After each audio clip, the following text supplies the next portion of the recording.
జై హింద్, జై భారత్, జై తెలంగాణ. ఫ్రెండ్స్, నేను మీ Girish Daramoni. Welcome to our channel Chitragupt.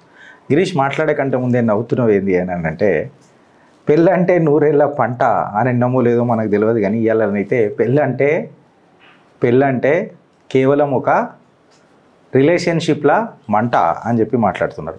ఈ రిలేషన్షిప్ల మంట అని చెప్పి మనం మాట్లాడుతుంటే, ఈ ఆఫీస్ అఫైర్స్ ఏవైతే మనం ఉద్యోగంలో జరుగుతున్న ఈ అఫైర్స్ మీద ఒక పెద్ద డాక్యుమెంటరీ నడుస్తున్నది ఫ్రెండ్స్. కరెక్ట్గా మాట్లాడాలంటే, ఏదైతే ఈ మన మ్యారీడ్ ఎంప్లాయీస్ ఉంటారు కదా, అంటే పెళ్ళి చేసుకొని ఉద్యోగస్తులు ఉంటారు కదా, వీళ్ళ మధ్యలో నిజంగా చెప్పాలంటే డైవర్సులు ఎక్కువవుతున్నాయట. డైవర్సులు ఎక్కువైతుంటే ఏంద్రాబాయ్ అంటే లైఫ్ స్టైల్ అనేది ఒక చాలా కామన్ అజెండా అయిపోయింది కదా ఫ్రెండ్స్. మీరు అందరూ అర్థం చేసుకుంటే, లైఫ్లో ఇలా స్టైల్ లేకపోయినా, స్టైల్లో లైఫ్ లేకపోయినా రెండు వ్యర్థమే. సో ఆబ్వియస్గా లైఫ్ స్టైల్ రెండు కలిసి ఉండాలంటే నీకు 3 to 4 BHK హౌస్ ఉండాలా, మంచి గేటెడ్ కమ్యూనిటీ ఉండాలా, ఒక్క కారు కాదు 2 లగ్జరీ కార్లు ఉండాలా, and it should be a cool thing that everything should be new normal. నువ్వేం మాట్లాడినా, నువ్వు ఏ డ్రెస్ వేసుకున్నా, ఏమున్నా, పిల్లలని మనం పెంచము, మనము మన బేబీ సిటర్స్ వాళ్ళందరినీ తెచ్చుకుంటాము. సో ఆబ్వియస్గా ఫాస్ట్ ఈ లైఫ్ సైకిల్ ఏదైతే ఉంది కదా మనది, ఫాస్ట్ లైఫ్ సైకిల్లో, ఈ ఫాస్టెస్ట్ లైఫ్ సైకిల్లో మనకి ఏం మిగిలింది అని అంటే పరస్పర అనుమానాలు, ఆఫీస్ అఫేర్లు అని చెప్పి ఇది చెప్తున్నారు మన పెద్ద ఈ కౌన్సిలర్లు ఎక్సెట్రా. అయితే ఈ ప్యార్కా ట్రాన్స్ఫర్ అని మాట్లాడుతున్నాం కదా, ఈ ప్యార్కా ట్రాన్స్ఫర్ అంటే నీ జాబ్ ట్రాన్స్ఫర్ కాదు ఇవాళ రేపు, ఇది ఒక ప్యార్కా ట్రాన్స్ఫర్ అని చెప్పి చెప్తున్నారు కొంతమంది సైకియాట్రిస్టులు. ఎట్లా అంటే, ఈ ప్యార్కా ట్రాన్స్ఫర్ అయిపోగానే ఏమైపోతుందని అంటే బీవీకా డైవర్స్ నోటీస్ అనేది పైప్ లైన్లో వెయిట్ చేస్తుంటుంది అనంట. ఈ ఆఫీస్ అఫేర్స్ని మనం తీసుకొని చూస్తే ఇవి ఎట్లయిపోయినాయనంటే ఇవాళ రేపు ఎస్పెషలీ మహిళలకైనా పురుషులకైనా ఎక్స్ట్రా మ్యారిటల్ ఎకానమీ అయిపోయిందంట. నిజంగా చెప్పాలనంటే కొంతమందికి ఇది ఎమోషనల్ GST అయిపోయిందంట. అంటే రాసేటోళ్ళు కూడా ఎంత మంచిగా రాసిరు చూడు, ఎక్స్ట్రా మ్యారిటల్ ఎకానమీ అయిపోయింది, ఇన్ఫ్యాక్ట్ ఎమోషనల్ GST అయిపోయిందట. సో నమస్తే ఫ్రెండ్స్, నేనేమంటున్నానంటే చిత్రగుప్తు యొక్క షాదీకే సైడ్ ఎఫెక్ట్స్ కార్పొరేట్ ఎడిషన్కి స్వాగతం పలుకుదాం. అయితే మేము పెళ్లి చేసుకోకు అని అంటలేం, పెళ్లి చేసుకున్నాక నిబద్ధత గుండు, నిజాయితీ గుండు అని చెప్పి చెప్తున్నాం. ఎందుకంటే ఎక్సెల్ షీట్స్ ఆప్షనల్గా ఉండొచ్చు, కాకపోతే ఎక్స్ట్రా షీట్స్ కోర్టులలో సబ్మిట్ చేసుడు గ్యారంటీ ఉంటుంది లేకపోతే.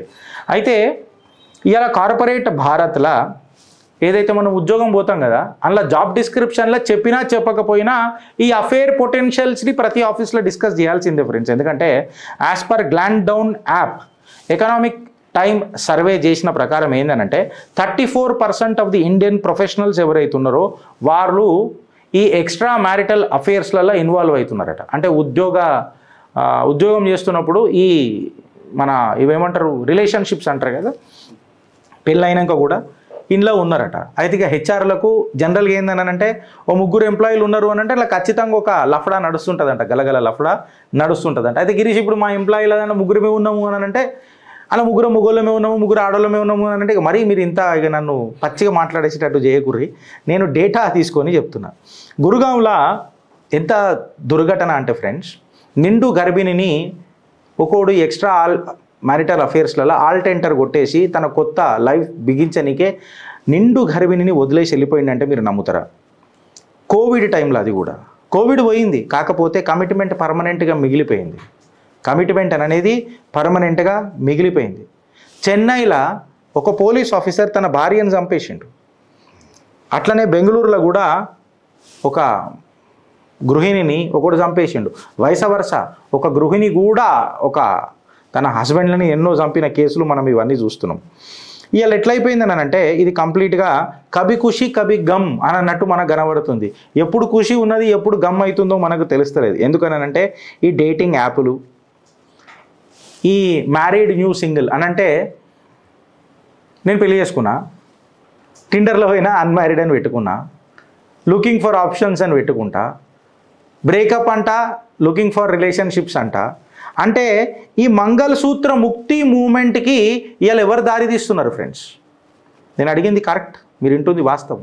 మంగళసూత్ర ముక్తి మూమెంట్కి ఎవరు దారి తీస్తున్నారు అని అంటే ఆష్లే మ్యాడిసన్ 2025 రిపోర్ట్ ప్రకారము 53% ఆఫ్ ఇండియన్స్ కన్ఫెస్ చేశారు ఇట్లాంటి ఎక్స్ట్రా మ్యారిటల్ రిలేషన్షిప్స్. ఇది 270% పెరిగింది 2 సంవత్సరాలలో. ఈ గ్లిడన్ యాప్లో కూడా ఎట్లుంటుంది అంటే నువ్వు రైట్ స్వైప్ చేస్తే హస్బెండ్స్, లెఫ్ట్ స్వైప్ చేస్తే బ్యాంక్ అకౌంట్లు అని చెప్పి హేళన చేసి మాట్లాడుతున్నారు. ఇవాళ గృహిణులను ఇట్లా మాట్లాడితే 77% ఆఫ్ ఉమెన్ ఏమంటున్నారంటే మాకు బోర్ వచ్చింది, మేము అందుకే అఫేర్లు పెట్టుకున్నాము అని అంటారు.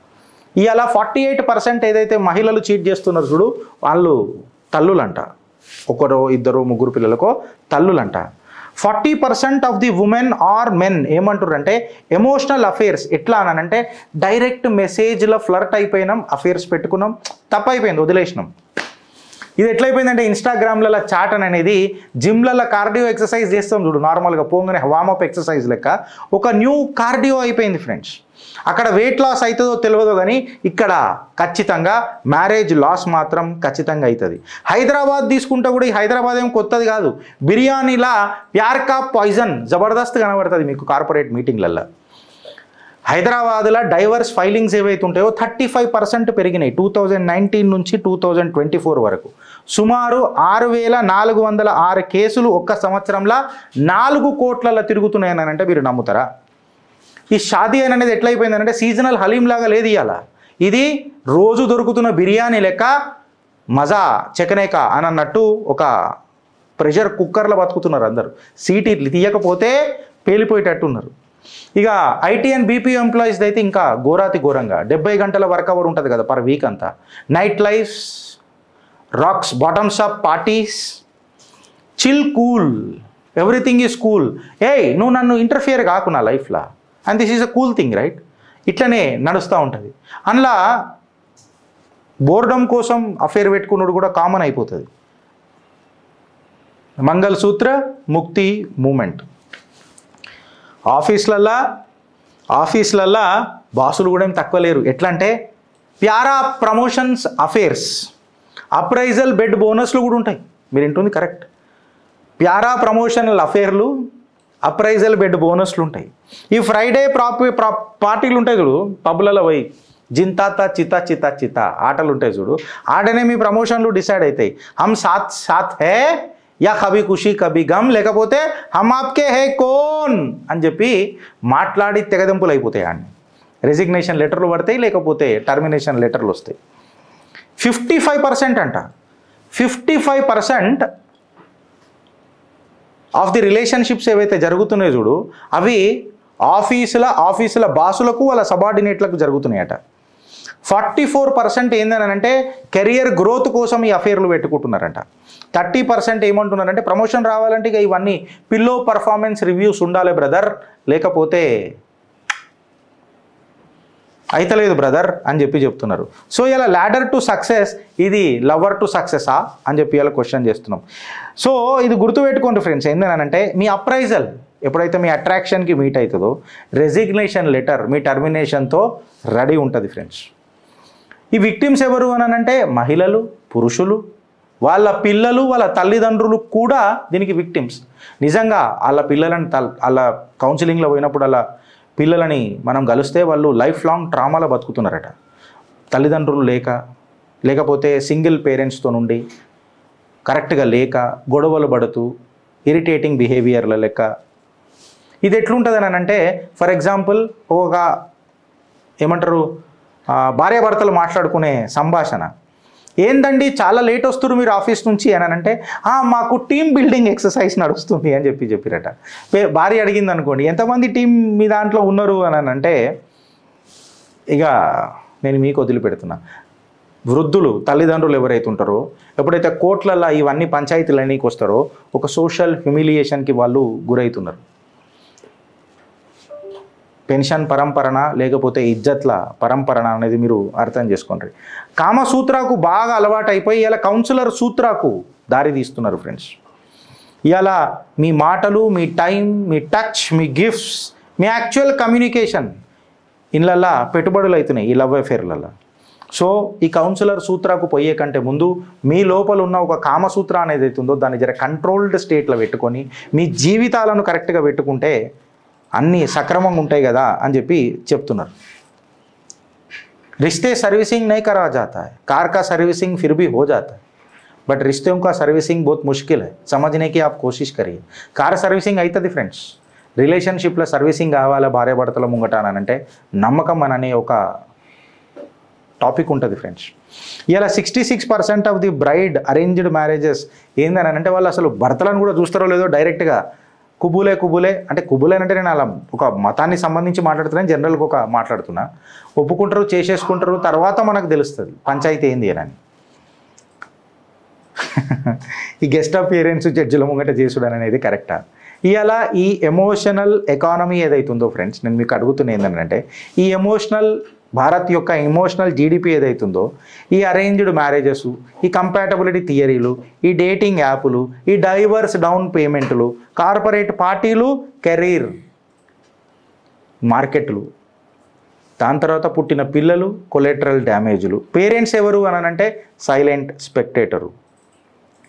दोस्तों याद रखिए प्रमोशन प्यार पार्टी सब ठीक है, అప్పుడప్పుడు बीवी को भी रिप्लाई करना चाहिए. बीवी भी अपना నిజంగా చెప్పాలనంటే మాటలు కూడా వస్తలేవు ఒక ఎమోషనల్ రిలేషన్షిప్లో. నీకోసం ఎదురు చూస్తున్నది రా భయ్, నీకోసం ఇంట్లో. So stay loyal, stay legal and stay logical. Office అఫేర్లలో మీకు ఏం అఫేర్ అవుతుందో నాకు తెలియదు, మీకు వస్తుందేందో నాకు తెలియదు, కానీ లైక్, షేర్, కమెంట్, సబ్స్క్రైబ్ చేస్తే మీకు మంచి మాటలు చెప్పే ఒక కంటెంట్ అయితే చిత్రగుప్తులకు ఖచ్చితంగా వస్తుంది ఫ్రెండ్స్. భారత్ మాతాకి జై.